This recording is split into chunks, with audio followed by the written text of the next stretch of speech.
नमस्कार, DD news में आपका स्वागत है। मैं हूं चंद्रशेखर जोशी और आइए सबसे पहले आपको दिखाते हैं इस वक्त की हेडलाइंस। प्रधानमंत्री ने आपातकाल को बताया लोकतंत्र के इतिहास का काला अध्याय। केंद्रीय कैबिनेट ने आपातकाल से जुड़ा प्रस्ताव किया पारित। आपातकाल के सेनानियों को दी गई श्रद्धांजलि।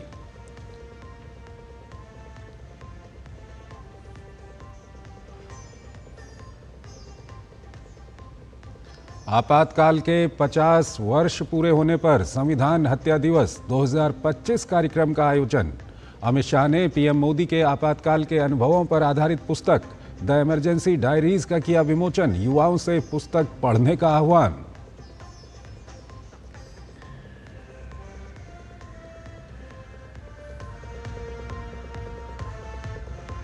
यूपी, महाराष्ट्र और झारखंड को केंद्र सरकार का बड़ा तोहफा। पुणे मेट्रो रेल परियोजना चरण 2, झरिया कोल फील्ड के लिए नया मास्टर प्लान और आगरा में क्षेत्रीय आलू केंद्र को मिली मंजूरी।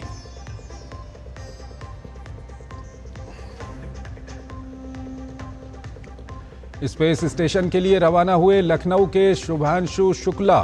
फ्लोरिडा से एक्सियोम 4 मिशन लॉन्च। भारत हो रहा गौरवान्वित। कैबिनेट ने स्पेस मिशन के लिए ग्रुप कैप्टन शुभांशु शुक्ला को दी बधाई।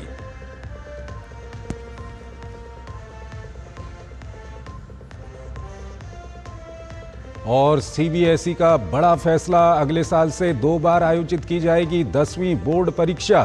पहली बार फरवरी तो दूसरी बार मई में परीक्षा। दूसरी परीक्षा के बाद ही जारी किया जाएगा मेरिट सर्टिफिकेट।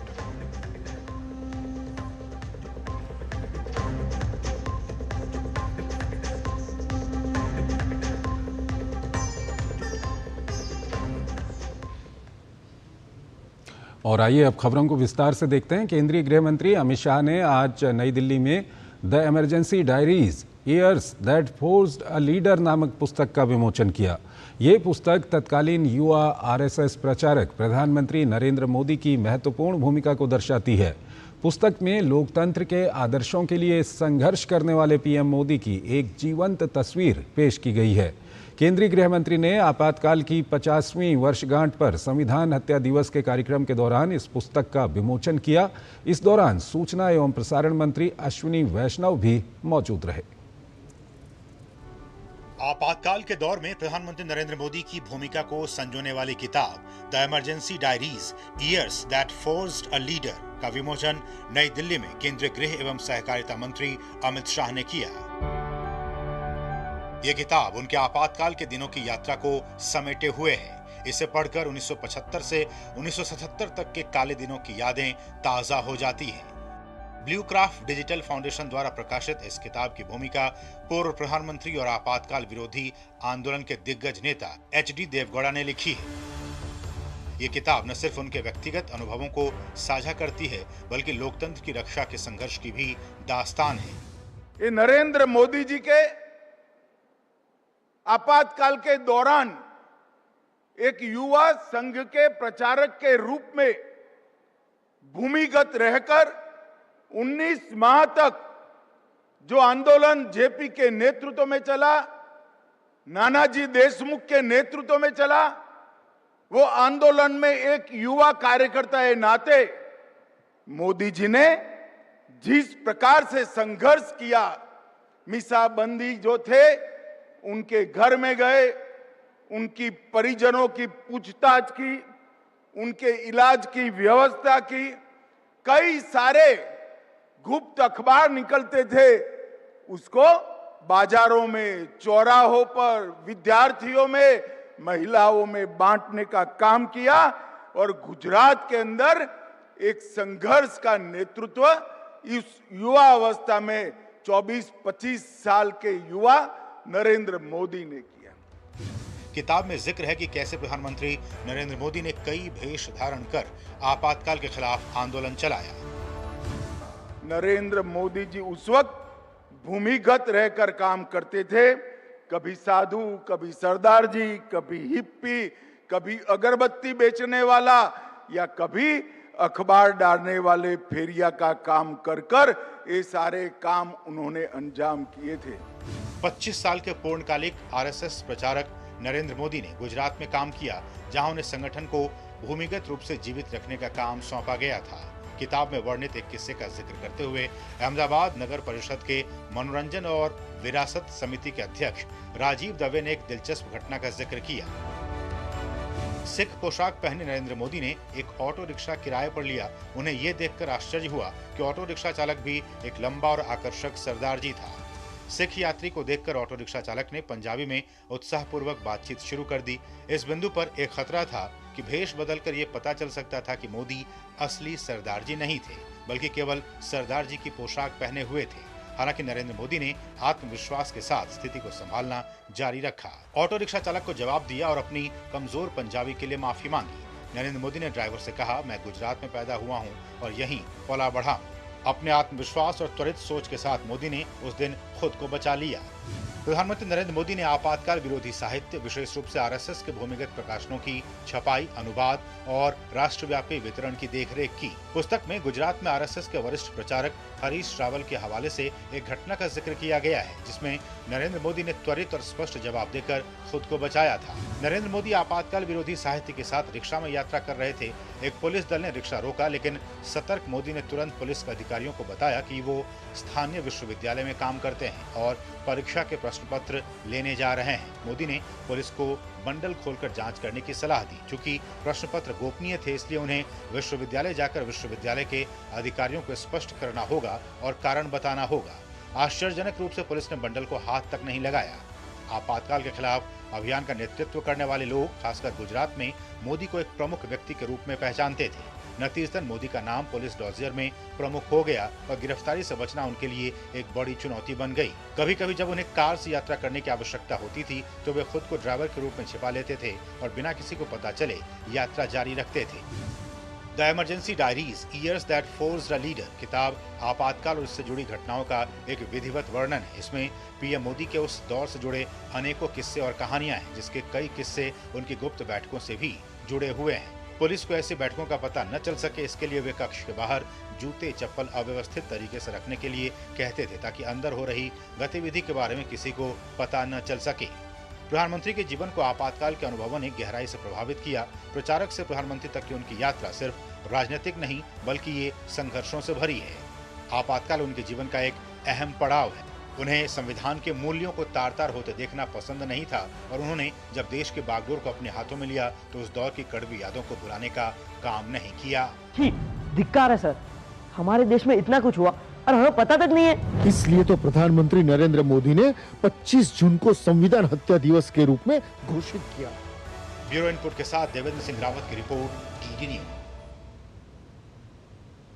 देश में इमरजेंसी लगे आज 50 साल पूरे हो चुके हैं।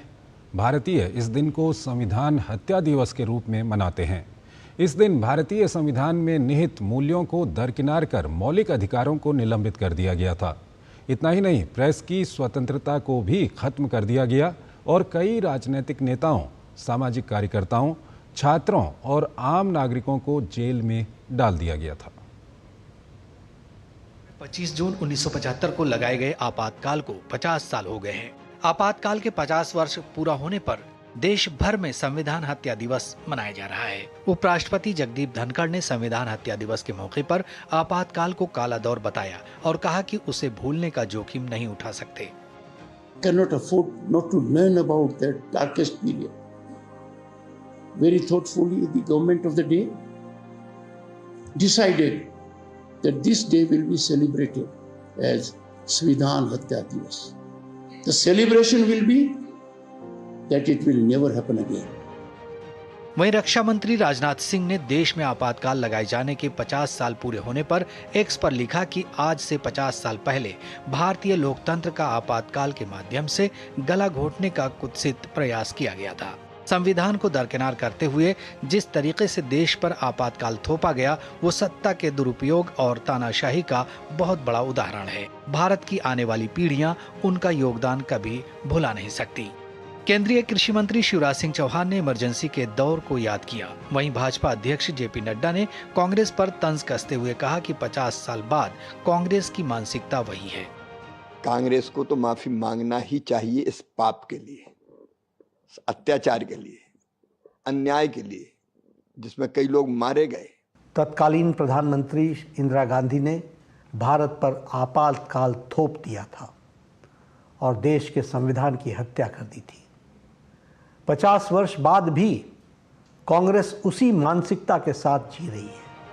आपातकाल पर आपातकाल सेनानियों ने अपनी आपबीती सुनाई। किस प्रकार से इंदिरा जी ने स्वयं को प्रधानमंत्री बनाए रखने के लिए लोकतंत्र की हत्या की थी। ऐसा धब्बा, एक ऐसा लोकतंत्र की हत्या का ये कुत्सित प्रयास न भूतो न भविष्य थी, आगे आने वाले समय में कोई इसकी हिम्मत नहीं कर सकेगा। ये इमरजेंसी में ज्यादतियां हुई बहुत सी। आपातकाल जो था, आपातकाल अपने आप में एक असंवैधानिक दौर था और जिसमें संविधान का गला घोंट दिया गया था। प्रधानमंत्री नरेंद्र मोदी की अध्यक्षता में केंद्रीय मंत्रिमंडल ने आपातकाल से लड़ने वाले अनगिनत लोगों के बलिदानों का स्मरण करने का संकल्प लिया। केंद्रीय मंत्रिमंडल की बैठक में गणतंत्र के इन सभी वीरों के अद्वितीय साहस और बलिदान के प्रति श्रद्धांजलि के लिए 2 मिनट मौन रखा गया, जबकि दिल्ली के कनॉट प्लेस स्थित सेंट्रल पार्क में आपातकाल की 50वीं बरसी पर एक विशेष प्रदर्शनी लगाई गई। ब्यूरो रिपोर्ट के साथ डीडी न्यूज दिल्ली। आपातकाल के 50 वर्ष पूरे होने पर केंद्रीय मंत्री हरदीप सिंह पुरी ने कांग्रेस पर हमला किया। उन्होंने कहा कि आपातकाल के समय पूरा देश डर में जी रहा था। कांग्रेस ने सत्ता में रहने के लिए नागरिक स्वतंत्रता और मौलिक अधिकारों को निलंबित किया। सारा देश, the whole country, the nation was living in fear. 1,11,000 से अधिक विद्यार्थी, पत्रकार, एक्टिविस्ट, लेबर लीडर्स और बिल्कुल इनोसेंट सिविलियंस को किसी ट्रायल के बगैर जेल में डाल दिया गया। सिविल लिबर्टीज एकदम सस्पेंड कर दी गई, फंडामेंटल राइट्स सस्पेंड कर दिए गए और 1975 में जो उस समय की सरकार ने किया, जो सबसे बड़ा मैसेज लगता है, सत्ता में रहने के लिए उन्होंने ये सारा कुछ किया। आपातकाल के 50 वर्ष पूरे होने पर यूपी के मुख्यमंत्री योगी आदित्यनाथ ने कांग्रेस पर हमला किया। उन्होंने कहा कि देश के महान स्वतंत्रता सेनानियों का भारत को लेकर जो सपना था, उस सपने को राजनीतिक स्वार्थ का माध्यम बनाया गया। दुनिया का भारत गौरव के साथ कहता है कि हम दुनिया के सबसे बड़े लोकतंत्र हैं और भारत को ही यह गौरव भी हासिल है कि दुनिया का सबसे प्राचीन लोकतंत्र के रूप में, लोकतंत्र की जननी के रूप में भी भारत दुनिया के अंदर अपनी बात को प्रभावी ढंग से रखने का अधिकार रखता है। देश के महान स्वतंत्रता संग्राम सेनानियों का जो संकल्प था, भारत के बारे में उनका जो सपना था, उस सपने को अपने राजनीतिक स्वार्थ का आज भी उस परिवार के माया मोह से व्यवस्था कभी कभी ऐसी जकड़ी भी दिखाई देती है। अभी तस्वीर को साफ किए जाने की आवश्यकता है। दिल्ली की मुख्यमंत्री रेखा गुप्ता ने आपातकाल को लोकतंत्र के इतिहास का काला अध्याय बताया। रेखा गुप्ता ने कहा कि आपातकाल के दौरान विपक्ष को खत्म कर दिया गया। देशवासियों को ये दिन याद रखना चाहिए ताकि ऐसा फिर कभी ना हो।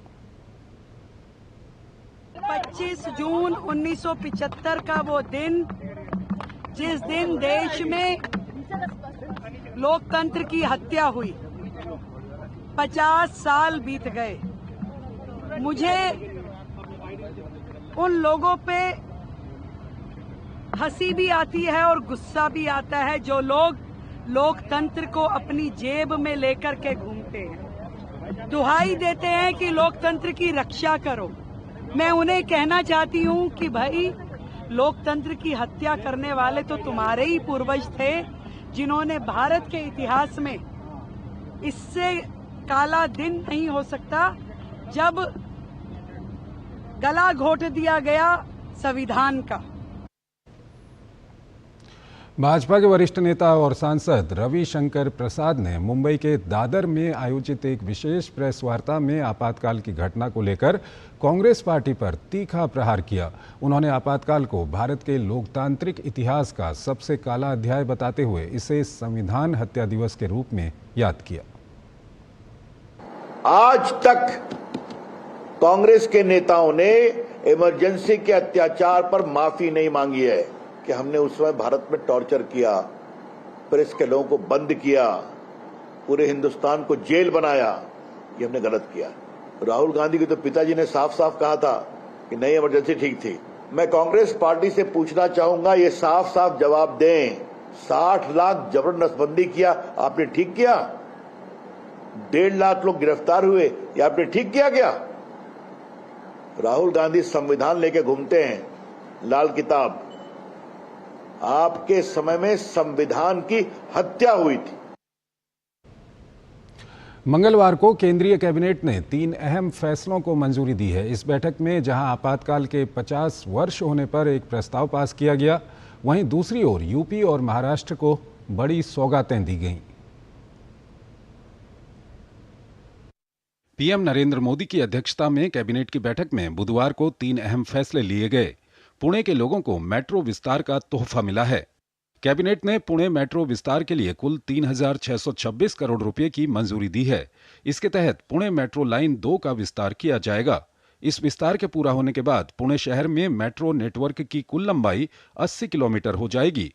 मोदी सरकार ने बीते वर्षों में देश भर में मेट्रो सेवा के विस्तार पर खूब जोर दिया है। अब देश के 24 शहरों में मेट्रो सेवा का फायदा आम लोगों को मिल रहा है। पुणे मेट्रो को लगातार एक के बाद एक प्रोजेक्ट से अपग्रेड किया जा रहा है। अभी करीब 33 किलोमीटर ऑपरेशनल है पुणे मेट्रो और 33 किलोमीटर और इसका कंस्ट्रक्शन चल रहा है।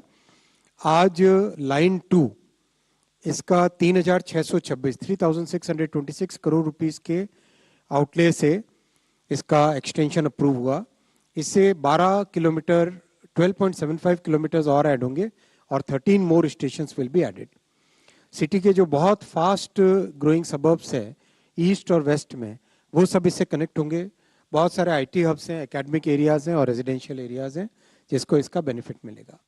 इसके अलावा एक अन्य अहम फैसले में कैबिनेट ने झारखंड के झरिया कोलफील्ड में भूमिगत आग की समस्या से निपटने और विस्थापितों के पुनर्वास के लिए कुल 5,940 करोड़ रुपए का संशोधित मास्टर प्लान मंजूर किया है। पिछले 10 वर्षों में एक सस्टेन्ड वे में काम किया, जिसके कारण जो एक्टिव फायर साइट्स थी वो 77 से रिड्यूस होकर 27 में आ गई।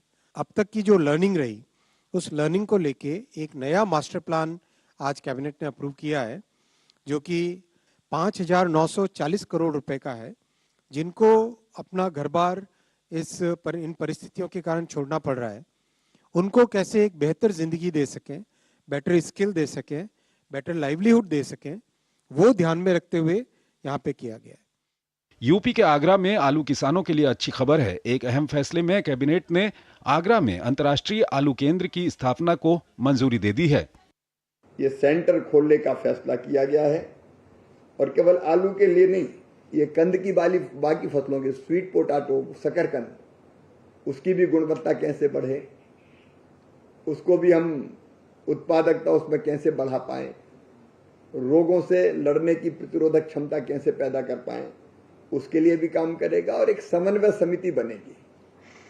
समन्वय समिति में कृषि विभाग के सचिव भी होंगे और हमारे डेयर के आईसीआर के डीजी भी होंगे।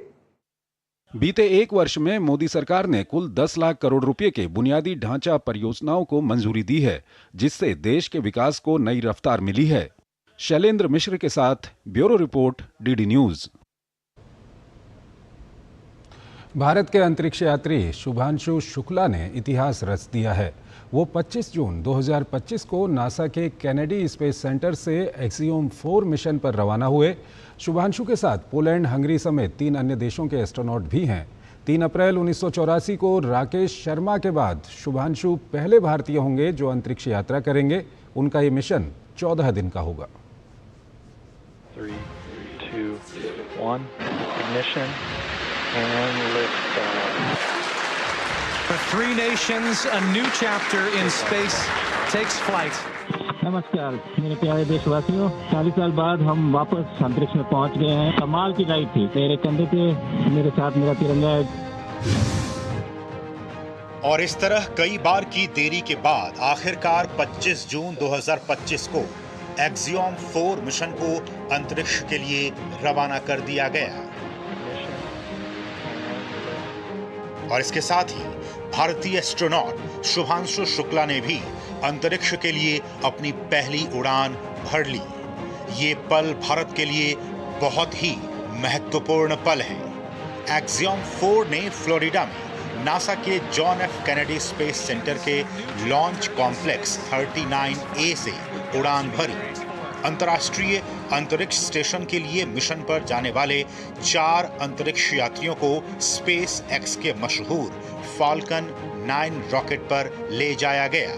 नासा ने सोशल मीडिया प्लेटफॉर्म एक्स पर लिखा कि आज मानवता का थोड़ा अधिक हिस्सा अंतरिक्ष में है। एक्सियोम 4 के 4 सदस्यीय दल में यूरोपीय अंतरिक्ष एजेंसी और भारतीय अंतरिक्ष अनुसंधान संगठन के अंतरिक्ष यात्री शामिल हैं।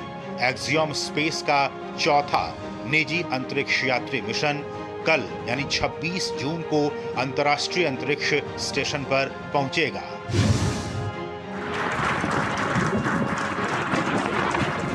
एक्सियोम मिशन के तहत 4 अंतरिक्ष यात्री ISS के लिए रवाना हुए हैं। इसमें भारतीय अंतरिक्ष अनुसंधान संगठन के अंतरिक्ष यात्री शुभांशु शुक्ला पायलट के रूप में काम करेंगे।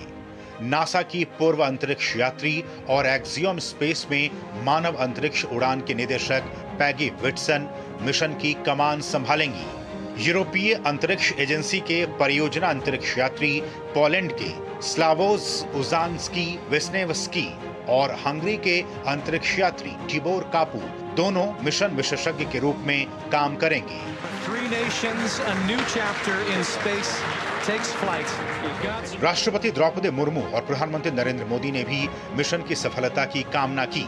राष्ट्रपति द्रौपदी मुर्मू ने कैप्टन शुभांशु शुक्ला की अंतरिक्ष में उड़ान पर सोशल मीडिया एक्स पर जानकारी साझा करते हुए लिखा कि जैसे ही ग्रुप कैप्टन शुभांशु शुक्ला ने भारत के लिए अंतरिक्ष में एक नया मील का पत्थर बनाया, पूरा देश एक भारतीय की सितारों तक की यात्रा से उत्साहित और गौरवान्वित है।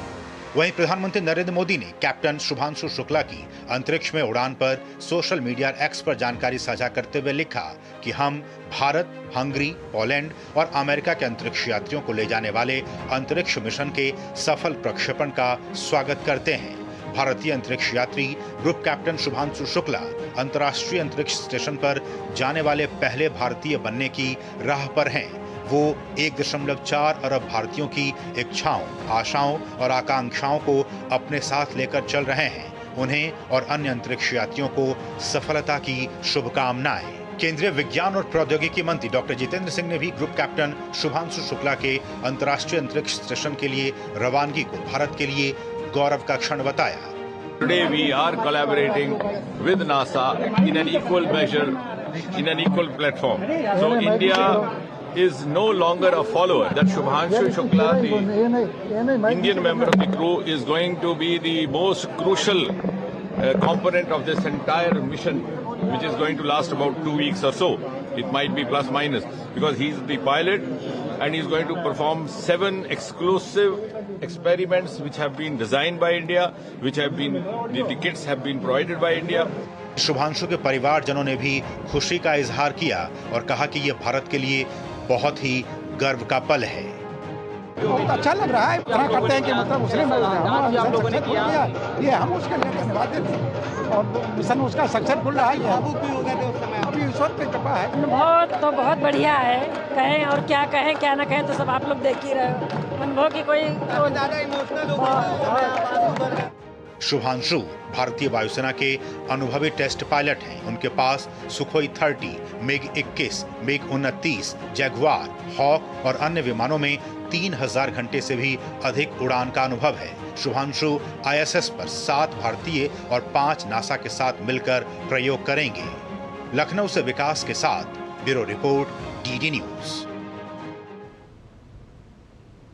ऑपरेशन सिंधु के तहत बुधवार को 300 यात्री ईरान से दिल्ली पहुंचे, जिसमें 296 भारतीय और 4 नेपाली नागरिक हैं। विशेष विमान के जरिए वापस भारत आए यात्रियों से बात की DD इंडिया संवाददाता विशाल बैरिस्टो ने।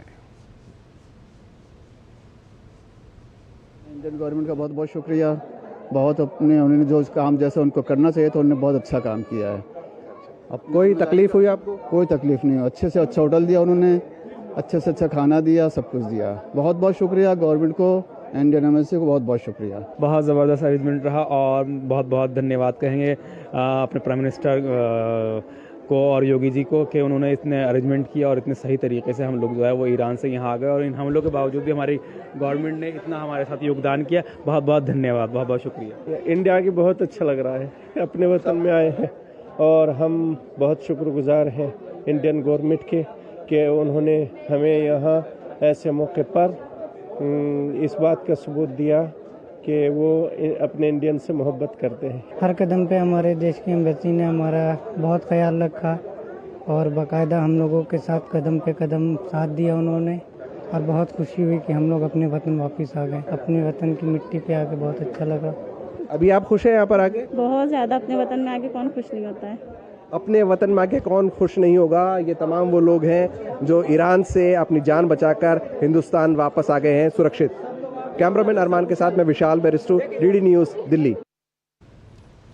ऑपरेशन सिंधु के तहत भारत न सिर्फ अपने नागरिकों की सुरक्षा सुनिश्चित कर रहा है बल्कि एक अच्छे पड़ोसी होने का परिचय देते हुए इजराइल और ईरान में फंसे पड़ोसी देशों के नागरिकों की मदद भी कर रहा है। बुधवार को दिल्ली में ईरान से 300 लोग दिल्ली पहुंचे, जिनमें 4 नेपाली नागरिक भी शामिल हैं। डीडी न्यूज़ संवाददाता विशाल बेरिस्टो से खास बातचीत में नेपाली नागरिकों ने ईरान से सुरक्षित वापसी के लिए भारत सरकार की प्रशंसा की। 300 लोगों की जो फ्लाइट आई है ईरान से, उसमें 4 नेपाली भी हैं और ये इसी फ्लाइट में आए हैं। क्या नाम है आपका? मेरा नाम सागर पौडेल। सागर, कैसा लग रहा है आपको और ख़ास तौर से इंडियन गवर्नमेंट के बारे में क्या कहेंगे आप? First of all thank you so much Indian government, diplomatic embassy, very happy. अच्छा, आपका क्या नाम है? मेरा बुद्धि भूषण। बताइए कि कैसे हालात है वहाँ पर और यहाँ पर आके कैसा लगा आपको? उधर तो बहुत बुरा हाल था उस टाइम, अभी तो थोड़ा अच्छा हो गया। बहुत इंडियन एम्बेसी ने बहुत हम लोग को मदद किया, इसलिए इधर आया। किस तरह से मदद की उन्होंने? मदद तो सब कुछ से मदद किया, खाना बना उधर सब कुछ मदद किया, अच्छा किया सब कुछ। हमारे साथ एक लेडी भी हैं, थोड़ा आगे आ जाइए। इंडियन एम्बेसी ने किस तरह से मदद की आपकी? हर तरह से मदद किया, खाने पीने के लिए, बसने के लिए। आप भी नेपाल से हैं? नेपाल में कहाँ से हैं? मैं नेपाल काठमांडू से हूँ और यही है कि इंडियन एम्बेसी ने बहुत मदद किया और मैं खुश हूँ कि मैं इंडिया पे आया हूँ। यही है, मैं बस इंडिया को थैंक यू बोलना चाहता हूँ। किस तरह से मदद की उन्होंने? जैसे कि उन लोगों ने, जब हम लोग तेहरान में थे तो उन लोगों ने बस हमारे लिए अरेंज किया, होटल, खाना सब कुछ उन्होंने हमारे लिए अरेंज किया और फ्लाइट भी अरेंज किया, तो इसके लिए मैं थैंक यू बोलना चाहता हूँ। तो जैसे कि आपने सुना, ये तमाम लोग, और क्या नाम है आपका? मेरा उत्सव था। उत्सव मना रहे हैं ये जिंदा रहने का, जीवित रहने का, और अब ये अपने वतन लौटेंगे और ये शुक्रगुजार हैं इंडियन गवर्नमेंट के, इंडियन एम्बेसी के, जिनकी वजह से ये वहाँ से सुरक्षित वापस लौट कर आए हैं। कैमरामैन अरमान के साथ मैं विशाल बेरिस्टो, डीडी न्यूज़, दिल्ली। प्रधानमंत्री नरेंद्र मोदी ने बुधवार को साउथ ब्लॉक में प्रगति की 48वीं बैठक की अध्यक्षता की, जो ICT सक्षम बहु मॉडल मंच है, जिसका उद्देश्य केंद्र और राज्य सरकारों के प्रयासों को सहज रूप से एकीकृत करके सक्रिय शासन और समय पर कार्यान्वयन को बढ़ावा देना है। बैठक के दौरान प्रधानमंत्री ने खान, रेलवे और जल संसाधन क्षेत्रों में कुछ महत्वपूर्ण बुनियादी ढांचा परियोजनाओं की समीक्षा की। इस दौरान प्रधानमंत्री ने इस बात पर जोर दिया कि परियोजना क्रियान्वयन में देरी से वित्तीय व्यय में वृद्धि और नागरिकों को आवश्यक सेवाओं और बुनियादी ढांचे तक समय पर पहुंच से वंचित होने की दोहरी कीमत चुकानी पड़ती है। उन्होंने इस बात पर जोर दिया कि गरीब, हाशिए पर और वंचित आबादी के लिए गुणवत्तापूर्ण स्वास्थ्य सेवा तक समान पहुंच सुनिश्चित की जानी चाहिए। प्रधानमंत्री ने रक्षा क्षेत्र में आत्मनिर्भरता को बढ़ावा देने के लिए विभिन्न मंत्रालयों, विभागों और राज्यों और केंद्र शासित प्रदेशों द्वारा किए गए अनुकरणीय अभ्यासों की समीक्षा की। उन्होंने इन पहलों की रणनीतिक महत्ता और रक्षा पारिस्थितिकी तंत्र में नवाचार को बढ़ावा देने की उनकी क्षमता की सराहना की। प्रधानमंत्री ने ऑपरेशन सिंदूर की सफलता का हवाला दिया, जो रक्षा क्षेत्र में भारत की बढ़ती आत्मनिर्भरता का एक शक्तिशाली प्रमाण है। रक्षा मंत्री राजनाथ सिंह चीन के किंगदाओ हवाई अड्डे पर पहुंचे, जहां चीन में भारतीय राजदूत प्रदीप कुमार रावत ने उनका स्वागत किया। रक्षा मंत्री चीन में SCO रक्षा मंत्रियों की बैठक में हिस्सा लेंगे। रणनीतिक दृष्टिकोण से रक्षा मंत्री का ये दौरा काफी अहम माना जा रहा है।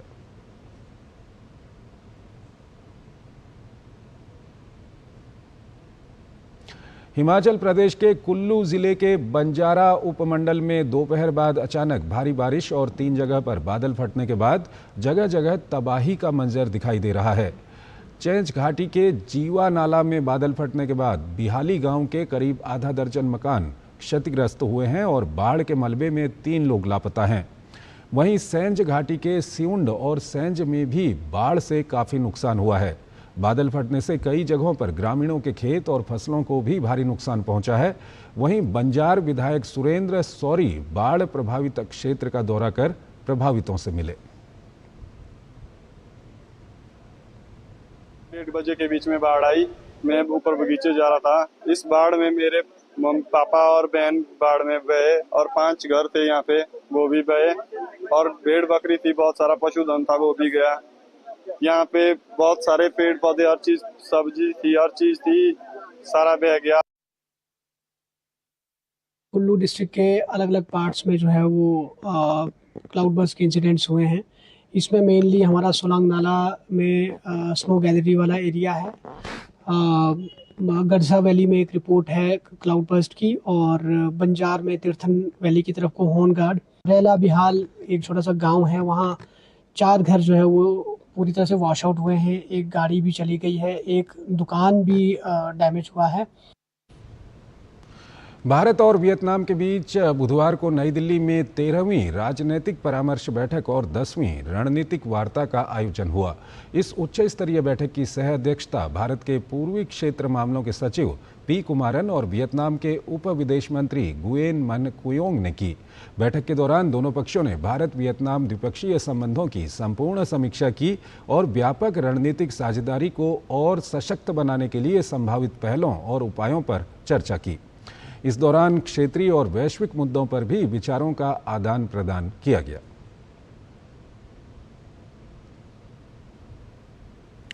विदेश मंत्री डॉक्टर एस जयशंकर ने वियतनाम के उप विदेश मंत्री गुएन मन कुयोंग का भारत में स्वागत करते हुए प्रसन्नता व्यक्त की। साथ ही एस जयशंकर ने भारत वियतनाम के बीच सकारात्मक गति से चल रही व्यापक रणनीतिक साझेदारी की भी सराहना की।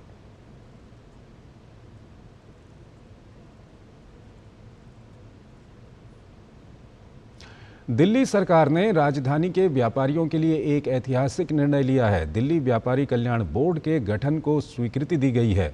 दिल्ली की मुख्यमंत्री रेखा गुप्ता ने कहा कि सरकार का लक्ष्य शहर में व्यापार और उद्योग को पुनर्जीवित करना है। बोर्ड व्यापारियों के हितों को बढ़ावा देने और शहर की आर्थिक वृद्धि में योगदान देने में महत्वपूर्ण भूमिका निभाएगा। ये बोर्ड न केवल व्यापारियों के कल्याण, सामाजिक सुरक्षा और आर्थिक सशक्तिकरण की दिशा में कार्य करेगा, बल्कि दिल्ली को ईज ऑफ डूइंग बिजनेस और निवेश के लिए देश की सबसे अनुकूल राजधानी बनाने की दिशा में मील का पत्थर साबित होगा।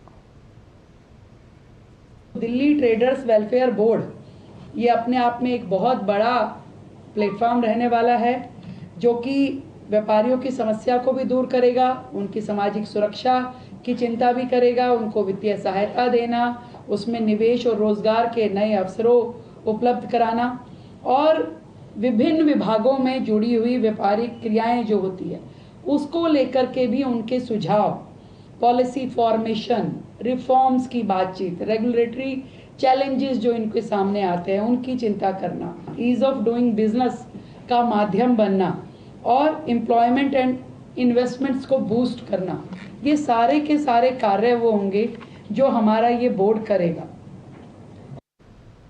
कर्नाटक में कांग्रेस के भीतर मची खींचतान अब सतह पर आ गई है। कांग्रेस के विधायक बीआर पाटिल ने अपनी सरकार पर भ्रष्टाचार के गंभीर आरोप लगाए हैं। कांग्रेस विधायक ने राज्य की आवासन विभाग में भ्रष्टाचार के गंभीर आरोप लगाकर राज्य की सिद्धारमैया सरकार को कटघरे में खड़ा किया है। इस बीच कर्नाटक के पूर्व मुख्यमंत्री और भाजपा के वरिष्ठ नेता बीएस येदियुरप्पा ने आवास विभाग में आवासों के आवंटन में भ्रष्टाचार पर खुलकर अपनी नाराजगी जाहिर की है। उन्होंने मुख्यमंत्री सिद्धारमैया पर इस मुद्दे को दबाने की कोशिश करने का आरोप लगाया। राज्य सरकार के भ्रष्टाचार, विभिन्न घोटालों और जन विरोधी नीतियों का विरोध करने वालों पर नकेल कसने के राज्य सरकार के कदम की निंदा करते हुए बीएस येदियुरप्पा ने कहा कि वो इन मुद्दों के बारे में लोगों को समझाने के लिए पूरे राज्य का दौरा करने का फैसला कर चुके हैं।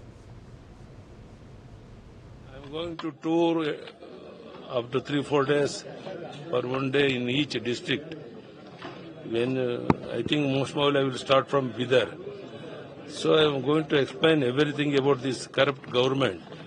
And B.R. Patil himself told so many things about housing scam. And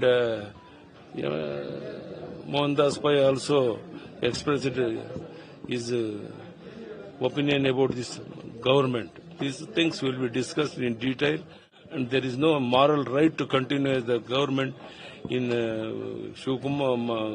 Siddaramaiah and Shivkumar. That's why we are going to speak to everybody throughout the state. Karnataka Bhajpa अध्यक्ष BY विजयेंद्र ने आरोप लगाया कि राज्य में सचिवालय से लेकर ग्राम पंचायत स्तर तक भ्रष्टाचार बढ़ गया है, जिससे विकास कार्य बाधित हो रहे हैं। उन्होंने राज्य की कांग्रेस सरकार की आलोचना करते हुए कहा कि जब से राज्य में कांग्रेस के नेतृत्व वाली सरकार सत्ता में आई है, तब से भ्रष्टाचार और विभिन्न घोटाले लगातार हो रहे हैं। उन्होंने मुख्यमंत्री सिद्धारमैया पर कुर्सी बचाने के लिए भ्रष्टाचार पर चुप्पी साधने का आरोप लगाया। उन्होंने कहा कि राज्य का खजाना खाली है, जिससे ऐसी स्थिति बन गई है कि विधायकों को अनुदान देने के लिए धन नहीं है। उन्होंने कहा कि मुख्यमंत्री सिद्धारमैया ने प्रशासन पर नियंत्रण खो दिया है और भ्रष्टाचार के बिना कोई काम नहीं होता।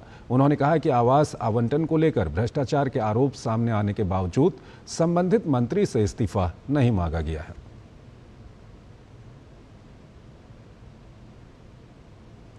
केंद्रीय वन एवं जलवायु परिवर्तन मंत्री भूपेंद्र यादव ने भारतीय वन्य जीव संस्थान देहरादून में आयोजित भारतीय संरक्षण सम्मेलन इकॉन 2025 का उद्घाटन किया। इस सम्मेलन में देश भर से सैकड़ों छात्र, शोधकर्ता, वन अधिकारी, वैज्ञानिक और संरक्षण पेशेवरों ने भाग लिया। केंद्रीय मंत्री ने इकॉन उपकरण अनुदान के 8 विजेताओं को सम्मानित किया। साथ ही भारतीय वन्य जीव संस्थान की नई वेबसाइट भी लॉन्च की। केंद्रीय मंत्री ने 438 संरक्षित क्षेत्रों की प्रबंधन प्रभावशीलता मूल्यांकन MEE रिपोर्ट भी जारी की। इस दौरान भूपेंद्र यादव ने कहा कि भारत आज जैव विविधता संरक्षण में राष्ट्रीय और वैश्विक स्तर पर नेतृत्व की भूमिका निभा रहा है। साथ ही केंद्रीय मंत्री ने संस्थान की हर्बेरियम गैलरी और द टस्कर इंडोर जिम का भी उद्घाटन किया। उन्होंने कहा कि इंटरनेशनल बिग कैट अलायंस की शुरुआत और COP28 में भारत के योगदान ने ये साबित कर दिया है कि पर्यावरणीय जिम्मेदारी और आर्थिक प्रगति एक दूसरे के पूरक हो सकते हैं। जो ट्रेडिशनल नॉलेज है भारत की, तो हमारी ट्रेडिशनल नॉलेज और साइंस, उसको कैसे जोड़ा जाए। अभी आने वाली 30 तारीख को कलकत्ता में ऐसी ही एक हैकाथॉन हमारे यंग रिसर्चर्स की हो रही है, जो ट्रेडिशनल नॉलेज पे और साइंस इसको जोड़ने का काम करते हैं। मैं उम्मीद करता हूं कि आने वाले 2 दिनों में ये जो कॉन्फ्रेंस है, जो हमारे देश में एनिमल को बचाने के लिए, मैन एनिमल कॉन्फ्लिक्ट पे पॉलिसी बनाने के लिए, देश की बायोडायवर्सिटी को समृद्ध करने के लिए जो इंटरवेंशन चाहिए, जो पॉलिसी मेकर के नाते हमको जो और रिसर्च चाहिए, उसको उपलब्ध कराने में ये कॉन्फ्रेंस कामयाब रहे। CBSE शैक्षणिक सत्र 2026 से 10वीं की बोर्ड परीक्षा साल में 2 बार आयोजित की जाएगी। बोर्ड ने मानदंडों को मंजूरी दे दी है। अगले वर्ष से परीक्षा 2 चरणों में होगी। पहला चरण फरवरी में आयोजित किया जाएगा, दूसरा चरण मई में होगा। पहला चरण सभी छात्रों के लिए अनिवार्य होगा। यदि किसी छात्र के अंक पहले चरण में कम रह जाते हैं तो वो दूसरे चरण में अच्छा प्रदर्शन करके सुधार कर सकेगा। दोनों चरणों के परिणाम अप्रैल और जून में घोषित किए जाएंगे। ये निर्णय नई शिक्षा नीति की सिफारिशों के अनुरूप है।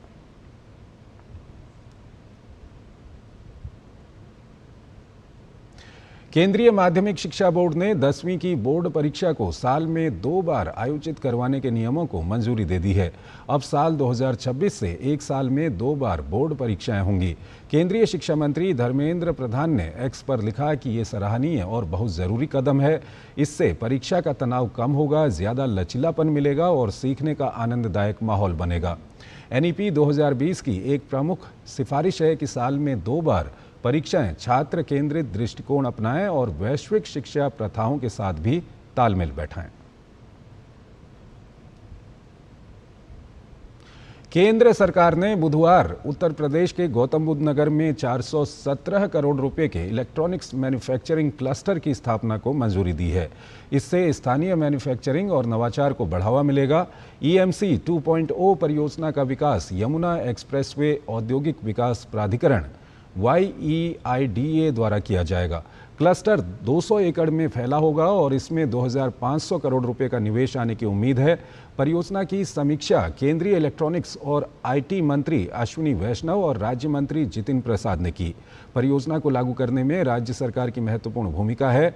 आईटी मंत्री अश्विनी वैष्णव का कहना है कि इस परियोजना से विश्व स्तरीय बुनियादी ढांचे का निर्माण होगा और 15,000 नौकरियां पैदा होंगी। वैष्णव ने कहा कि ये भारत में मैन्युफैक्चरिंग को बढ़ावा देने के प्रधानमंत्री नरेंद्र मोदी के दृष्टिकोण के अनुरूप है। ये रोजगार सृजन और विकसित भारत के निर्माण पर सरकार के फोकस को दर्शाता है। भारत के सबसे बड़े मोबिलिटी प्लेटफॉर्म रैपिडो ने दिल्ली मेट्रो रेल कॉरपोरेशन और ओएनडीसी के साथ सामरिक साझेदारी की है। इस साझेदारी के जरिए अब रैपिडो ऐप से भी दिल्ली मेट्रो के लिए टिकट बुक करा पाएंगे। इस मुद्दे पर डीएमआरसी के मैनेजिंग डायरेक्टर विकास कुमार से बात की हमारे संवाददाता धीरज कुमार ने। इस वक्त हमारे साथ डीएमआरसी के एमडी विकास कुमार मौजूद हैं। एक करार जो हुआ है रैपिडो के साथ, इस करार के क्या मायने हैं? जो हमारी लास्ट माइल है, जब पैसेंजर को मेट्रो स्टेशन पे आना पड़ता है और मेट्रो स्टेशन से अपने गंतव्य जाना पड़ता है, तो इसके लिए उसके पास ऑप्शंस लिमिटेड थे। रैपिडो के आने से ये हो गया कि वो अपनी कन्वीनियंस पे अपने ऑप्शन बुक कर सकता है और वो राइड को ले सकता है और मेट्रो का टिकट भी बुक कर सकता है। तो ये उसके लिए बहुत बड़ा एडवांटेज है और सीमलेस है।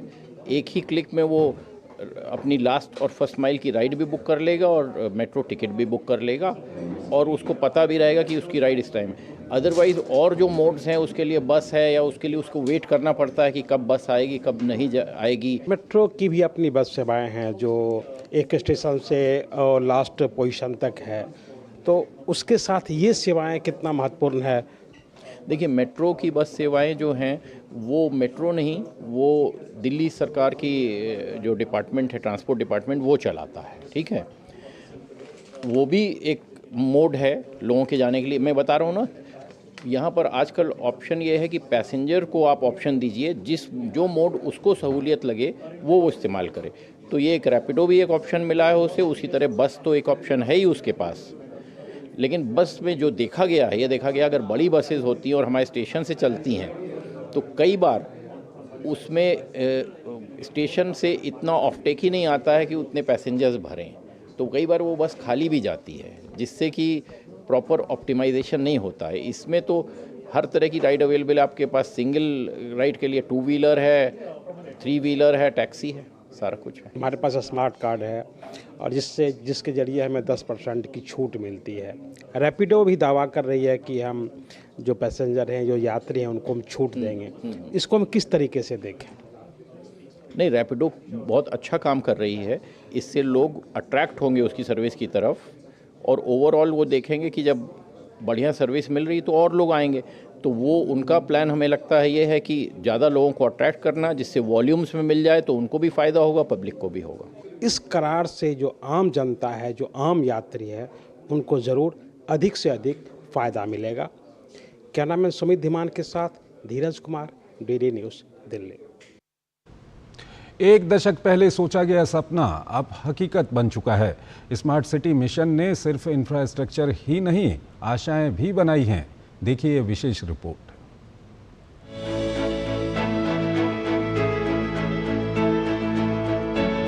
शहरों में मजबूत बुनियादी ढांचे, कुशल सेवाओं और टिकाऊ समाधान का एक दशक। तकनीक, ट्रांसफॉर्मेशन और तरक्की, ये 3 शब्द अब भारत के शहरों की नई पहचान है। प्रधानमंत्री नरेंद्र मोदी की अगुवाई में 2015 में शुरू हुआ स्मार्ट सिटी मिशन आज 10 साल पूरे कर चुका है। आर्थिक विकास, समावेशिता और स्थिरता पर केंद्रित ये मिशन आवास, परिवहन, शिक्षा, स्वास्थ्य सेवा और मनोरंजन जैसी विविध आवश्यकताओं को एक साथ लाने का नाम है। स्मार्ट सिटी मिशन की शुरुआत 25 जून 2015 को हुई थी, जिसके तहत कुल 100 स्मार्ट शहर बनाए गए, जिसमें अब तक 1.64 लाख करोड़ रुपए की लागत से 7,555 परियोजनाएं पूरी हो चुकी हैं। 100 शहर, 84,000 से ज्यादा CCTV कैमरे, AI और डेटा एनालिटिक्स से चलती है शहरों की नब्ज। विशाखापत्तनम में सोलर लाइट और ऑल एबिलिटीज पार्क हो या उदयपुर में बायोमेथेन प्लांट और आधुनिक सीवरेज ट्रीटमेंट प्लांट, काकीनाडा में ट्रैफिक पर नजर रखने वाला स्मार्ट एकीकृत कमान और नियंत्रण केंद्र हो या सोलापुर का ई शौचालय और अंतर्राष्ट्रीय स्टेडियम हो या कोयम्बटूर में 7 झीलों के कायाकल्प और 1.5 करोड़ यूनिट ऊर्जा बचत की बात। इस योजना ने शहरों की तकदीर और तस्वीर दोनों ही बदल कर रख दी है। स्मार्ट सिटी मिशन के तहत डेटा और एआई आधारित सुविधा देने के लिए सभी स्मार्ट शहरों में एकीकृत कमान और नियंत्रण केंद्र स्थापित किए गए हैं। सार्वजनिक सुरक्षा को ध्यान में रखते हुए 84,000 से ज्यादा सीसीटीवी और 1,884 आपातकालीन कॉल बॉक्स लगाए गए हैं। वहीं स्वच्छ पेयजल आपूर्ति सुनिश्चित करने के लिए 2,900 मिलियन लीटर प्रतिदिन की पेयजल उपचार क्षमता विकसित की गई है। साथ ही शिक्षा को स्मार्ट बनाने के लिए 9,433 स्मार्ट क्लासरूम और 41 डिजिटल लाइब्रेरी का विकास किया गया है।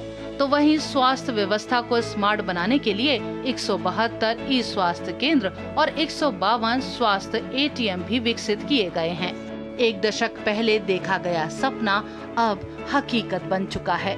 अब स्मार्ट सड़कें, स्मार्ट क्लासरूम, स्मार्ट स्वास्थ्य ये सिर्फ प्रोजेक्ट नहीं है बल्कि एक नई जीवन शैली है। Bureau report, DD news. Punjab vigilance bureau ने ड्रग्स मामले में शिरोमणि अकाली दल के नेता विक्रम मजीठिया को गिरफ्तार किया है।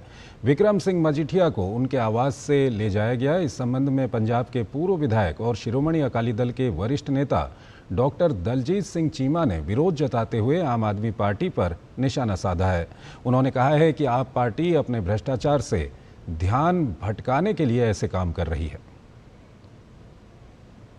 आपकी सरकार और अरविंद केजरीवाल दी ਜਿਹੜੀ ਸਾਰੀ ਜੁੰਡਲੀ ਹੈ ਉਹ ਆਪਣੀ ਕਰਪਸ਼ਨ ਤੋਂ ਲੋਕਾਂ ਦਾ ਧਿਆਨ ਦੂਜੇ ਪਾਸੇ ਕਰਨ ਵਾਸਤੇ ਬਹੁਤ ਹੀ ਘਟੀਆ ਹੱਥ ਕੰਡਿਆਂ ਦੇ ਉੱਤੇ ਜਿਹੜੀ ਹੈ ਉਹ ਉਤਰ ਆਈ ਹੈ। ਪਿਛਲੇ ਦਿਨੀ ਸ਼੍ਰੋਮਣੀ ਅਕਾਲੀ ਦਲ ਵੱਲੋਂ ਬੜੇ ਵੱਡੇ ਇਸ਼ੂ ਜਿਹੜੇ ਕਰਪਸ਼ਨ ਦੇ ਆ ਉਹ ਪੰਜਾਬ ਦੇ ਵਿੱਚ ਜਿਹੜੇ केजरीवाल एंड पार्टी वालों जो काम शुरू किया गया लार्ज स्केल करप्शन का। 2 बार के ओलंपिक चैंपियन नीरज चोपड़ा ने विश्व एथलेटिक्स कॉन्टिनेंटल टूर इवेंट 64वें ओस्ट्रावा गोल्डन स्पाइक में पुरुषों की भाला फेंक स्पर्धा का खिताब अपने नाम कर लिया। उन्होंने 85.29 मीटर का अपना सर्वश्रेष्ठ थ्रो करते हुए गोल्ड मेडल जीता और नीरज चोपड़ा ने चेकिया में ओस्ट्रावा गोल्डन स्पाइक 2025 एथलेटिक्स में शीर्ष स्थान हासिल किया। ये शीर्ष श्रेणी की प्रतियोगिता में उनका काफ़ी अच्छा प्रदर्शन था।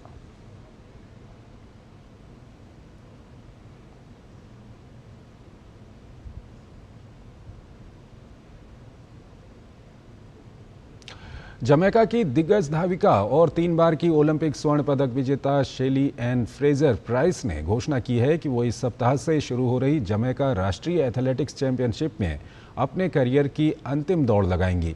ये मुकाबला उनके शानदार और ऐतिहासिक करियर का अंतिम राष्ट्रीय पड़ाव होगा। 38 वर्षीय फ्रेजर प्राइस ने पहले ही 2025 में ट्रैक पर वापसी की घोषणा की थी, जिसे उनके अंतिम प्रतिस्पर्धी साल के रूप में देखा जा रहा था। फ्रेजर प्राइस ने 2008 और 2012 ओलंपिक में लगातार 2 बार 100 मीटर का स्वर्ण पदक जीता था और 10 बार की विश्व चैंपियन रह चुकी हैं। फ्रेजर प्राइस का ये फैसला ट्रैक और फील्ड की दुनिया के लिए एक युग के अंत जैसा है, जिन्होंने न केवल पदक जीते बल्कि एक आदर्श और प्रेरणा के रूप में भी खुद को स्थापित किया।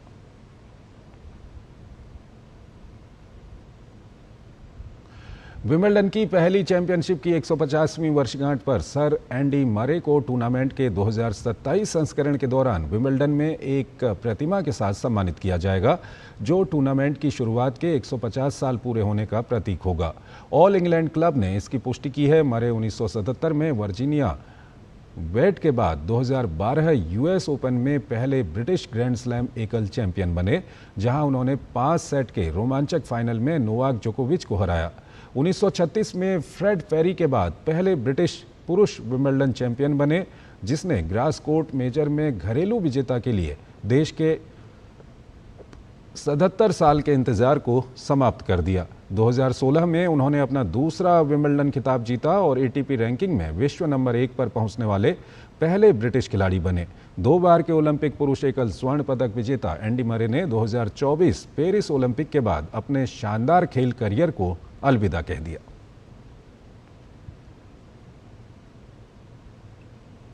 ब्राजील के फॉरवर्ड नेमार ने क्लब सेंटोस के साथ 6 महीने के अनुबंध को आगे बढ़ा दिया है। उनके बचपन के क्लब ने मंगलवार को इसकी घोषणा की। इस समझौते के तहत 33 वर्षीय खिलाड़ी इस साल दिसंबर तक सेंटोस के साथ बने रहेंगे और अनुबंध समाप्त होने के बाद इसे आगे भी बढ़ाया जा सकता है।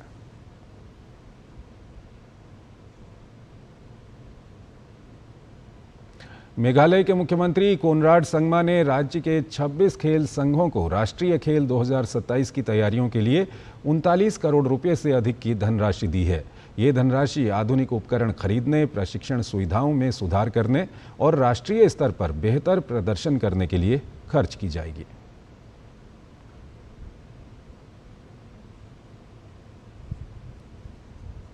बेनफिका ने बायर्न म्यूनिख पर 1-0 की ऐतिहासिक जीत हासिल की और क्लब विश्व कप के ग्रुप सी में शीर्ष स्थान हासिल कर चुका है। मैच का एकमात्र गोल पहले हाफ में एंड्रियास शेल्डरूप ने किया। बेनफिका का सामना अंतिम 16 में चेल्सी या एस्पेरेंस डी ट्यूनिस से होगा। दूसरी ओर बायर्न, जिसने पहले ही क्वालिफिकेशन हासिल कर ली थी, दूसरे स्थान पर रही और अब उसका सामना ग्रुप डी के लीडर फ्लेमेंगो से होगा। बोका जूनियर्स को ऑकलैंड सिटी ने 1-1 से ड्रॉ पर रोक दिया। इसके साथ ही बोका जूनियर्स क्लब विश्व कप से बाहर हो गया है। ऑकलैंड सिटी पहले से ही बाहर हो चुकी है।